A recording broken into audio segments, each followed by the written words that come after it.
স্বাগতম audio book জোনে। আজকের গল্প দুঃখের জীবন। রাফি ছোটবেলা থেকেই একা।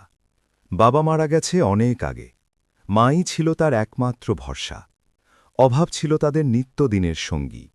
অনেক রাত কেটেছে না খেয়ে। মা নিজের খাবার লুকিয়ে রাখত, শুধু ছেলেটাকে খাওয়ানোর জন্য।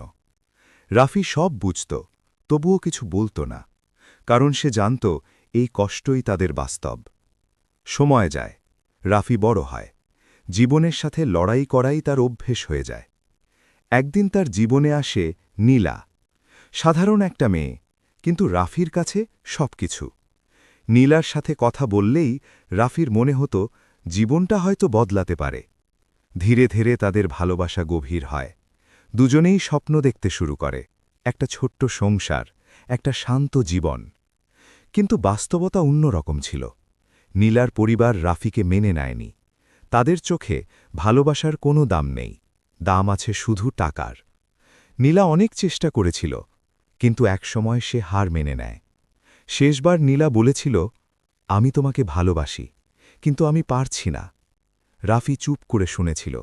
সে জানত এই লড়াই সে জিততে পারবে না। একদিন নীলা চলে যায়, কোনো বিদায় না, কোনো প্রতিশ্রুতি না। রাফি আবার একা হয়ে যায়। এরপর জীবন থেমে থাকেনি, কিন্তু রাফির ভেতরটা থেমে গেছে। সে কাজ করে, মানুষের সাথে কথা বলে, মাঝে মাঝে হাসেও, কিন্তু সেই হাসির ভেতরে কোনো আনন্দ নেই। প্রতিদিন রাতে পুরনো স্মৃতিগুলো ফিরে আসে। মায়ের কষ্ট, নীলার চলে যাওয়া, সবকিছু মিলিয়ে তার জীবনটা হয়ে গেছে একটা নীরব দুঃখের গল্প। সে বেঁচে আছে, কিন্তু শুধু বেঁচে থাকার জন্য। সবাই সুখ খোঁজে, কিন্তু অনেকের জীবনই দুঃখে ভরা। গল্পটা যদি আপনার মনে লাগে, লাইক দিন, কমেন্ট করুন। আরও গল্প শুনতে সাবস্ক্রাইব করুন অডিও বুক জোন। ধন্যবাদ।